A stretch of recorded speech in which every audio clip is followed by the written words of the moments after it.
All right, hey y'all. So everybody has been messaging me, asking me questions about sourdough baking, sourdough bread, and then just like bread in general from scratch. So I thought that I would make a little series for the next 7 days showing you how to make a sourdough starter from start to finish, and then how to bake a loaf of sourdough bread with it.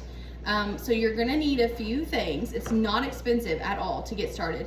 I know like TikTok and like YouTube and stuff make it look very desirable and fancy, and you don't have to have all that stuff to get started. You can really start like very minimally with probably what you have at home. But if you don't have these things at home, I'm sure you can get them fairly cheap. So the two things that you need for a sourdough starter is flour and water.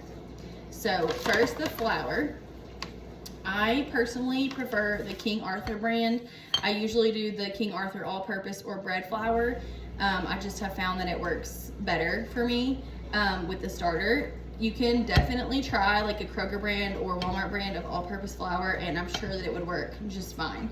I just prefer that brand, but if you're trying to do it on the cheap and you're not really sure if you're gonna like be super into it or if it's gonna work out, then maybe start with the cheap flour and then move up to the better, more expensive brand. And then, so that's our flour, and then we're gonna need water. So you're gonna wanna use like a distilled or a purified water of some kind. If you have like a Berkey or a Brita water filter, the water from those will be perfectly fine. Just do not use tap water. There's chemicals and heavy metals and all kinds of other stuff in the water that will kill your starter. So do not use tap water. And you definitely want your water to be room temperature or warm if possible. So you're also going to need a vessel of some kind to start your sourdough starter in. And I would prefer a jar that has like a little flip up lock that you can do this. But if you don't have one of these and you don't want to buy one, a regular mason jar works just fine. I've started them in this. I had my starter in this for a really long time, and then we outgrew this container and now we're in a bigger jar. So definitely anything like a glass container will work. If you're going to use a mason jar, I would probably do a wide mouth just so that it's easier for stirring, because you're going to have to stir it each day after you feed it. And you need your utensil that you use to stir it to be tall enough to reach the bottom of your jar and still have like enough handle for you to really use it. So next you're gonna need some type of wooden utensil. I mean, I guess you could probably use a metal spoon. I've just always used wood.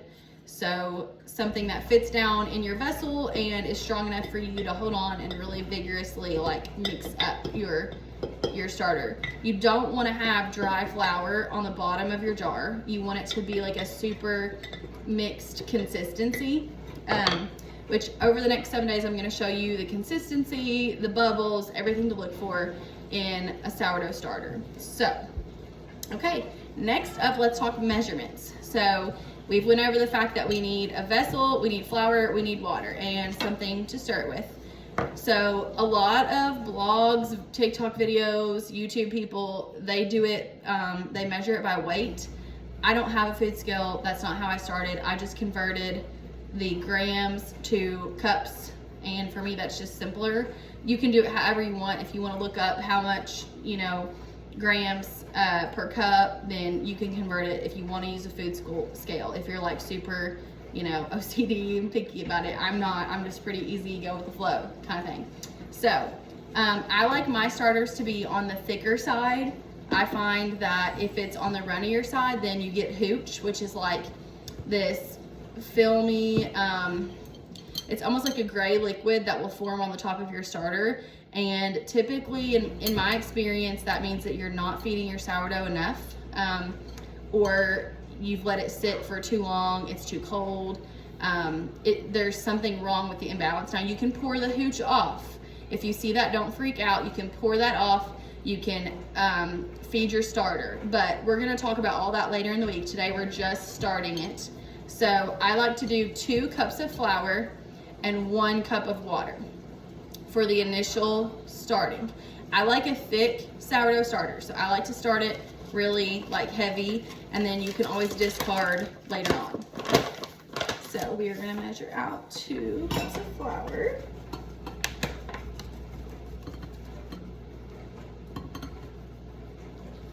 And again, I would probably sift this a little bit so that it's loose and not compacted. Okay, there's 1.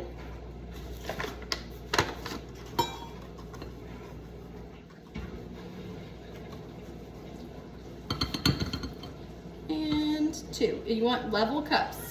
So like you want to be able to do this and not have it heaping over, okay? All right, so 2 cups. Then we are gonna do 1 cup of water. So you're gonna do 2 cups flour, 1 cup of water. It's always half the amount of flour for the water. A little bit more. Okay, and then I prefer to feed my starter with warm water if possible. This has just been sitting out on my counter, so it's room temperature, and my house stays around 68 degrees, so it should be okay. I'm going to talk to you about a couple tricks that you can do to kind of speed up the process on this, and it's kind of like a fail-proof way of getting your sourdough starter to take off. So this is like a super thick consistency, and then if it's too thick and I can't get all the flour mixed in, then I'm going to add water in like a tablespoon at a time. Do not dump a whole cup more of water because it will be too thin and runny and you will not get the right consistency. So I'm going to try to show you all how thick this is. And I think it needs maybe just a little bit of water. Okay, so it's like pretty thick, like a paste, okay? So I'm going to add just a teeny bit more water because you want it to be able to move around a little bit when you stir it and not be stuck really hard in your jar. But again, this is really easy. Like I mean, I have had starters fail, and I think honestly, like the reason that my first couple attempts failed is because 1, I was using tap water. I didn't realize that, you know, you couldn't use tap water, and then 2, I didn't keep my starter in a warm spot. So, okay. We need just a little bit more water.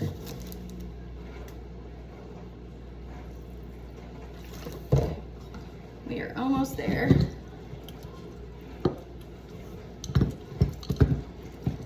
And like I said, you have to stir this pretty vigorously and like scrape down the sides of the jar each time that you feed it. You want all of that goodness to be down in there and fermenting your starter.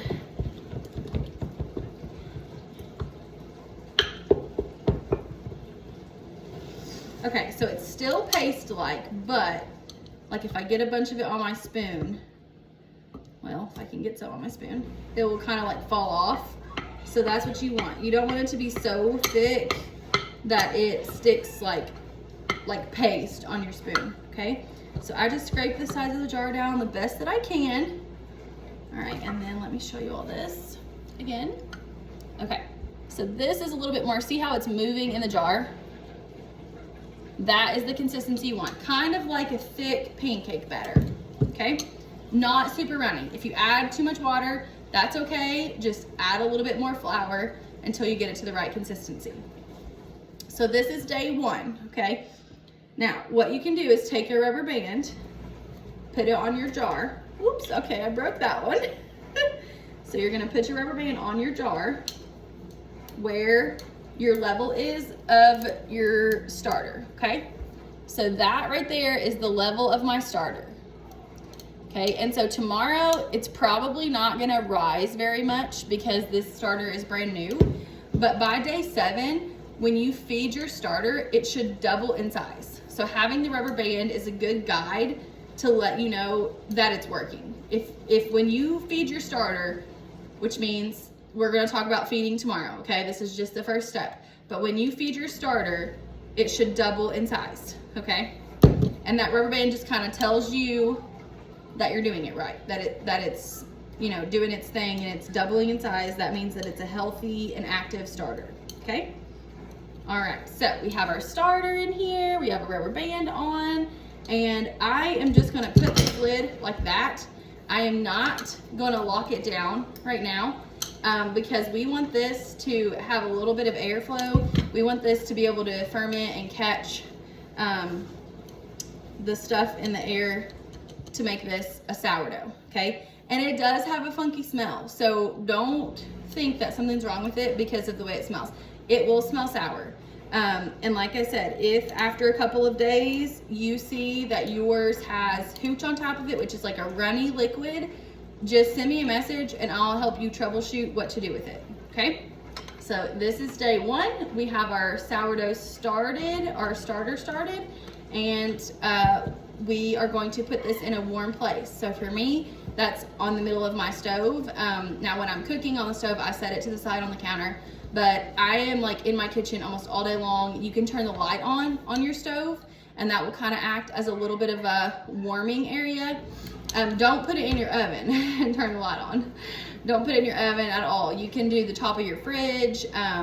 If you have like a sunny area that hits like the side of your cabinets or something like that, I wouldn't put it in the direct sunlight, but just somewhere that's warm in your kitchen would work best. Now, I also have recommended to some people that you can start your starter on a heating pad, but don't leave it on it all day, just like for an hour or so at a time when you feed it. So whenever we give it fresh flour and water, you can set it on your heating pad for an hour, and it will kind of get it activated and a little bit warmer than like your normal house temperature.